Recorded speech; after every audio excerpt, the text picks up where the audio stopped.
不用揉面，不用擀面，新手一次成功的剁馍，无油无糖也能外脆里軟。今天我做的是双拼口味，一次满足全家需求。250克高筋粉，再来2颗酵母，2克盐。这水我刚才在冰箱稍微冻了一下，加200克。我用的是高筋面包粉，如果要是用中筋粉的话，面的筋性会差一点。刚开始它这个面是这样的，要搅一会儿，或者是放着让它醒几分钟再搅。我刚才放着松弛了2-3分钟，看明显能感觉到面光滑了。我用这铲子把这个边收一收，要不然看着难受。密封上，放冰箱冷藏水隔30分钟，手上蘸点水，往起扯。看这个面筋性已经还可以了，这样拽着往起扯，这就跟那个恰巴塔呀、披萨，看我那天做的佛卡夏都类似的步骤。再来摔几下，收个光滑面。放冰箱继续冷藏水盒，又冷藏了半个小时，然后再来拉扯一下。看现在这个面能扯得很长了吧？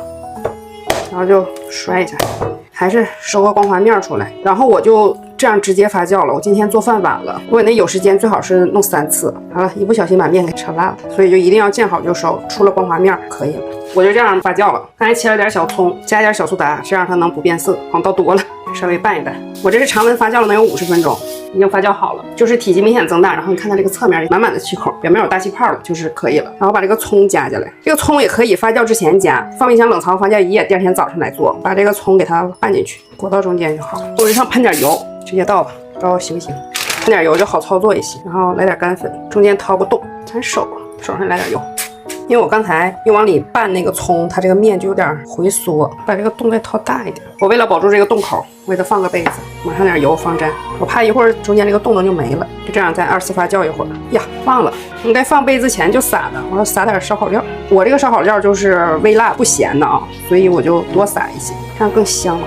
然後另一半我撒這個芝麻鹽，我兒子不能吃辣。2次醒發好，這體積明顯增大就可以。哇塞，還是粘上了！哎呀，太討厭了。好像預熱好就可以開始烤了。230度烤了18分鐘，哎，下面小顏色還有點燙。是2種口味的雙拼凍膜，哇，不錯嘛，看着大氣口，哇塞，成功吧？可香了，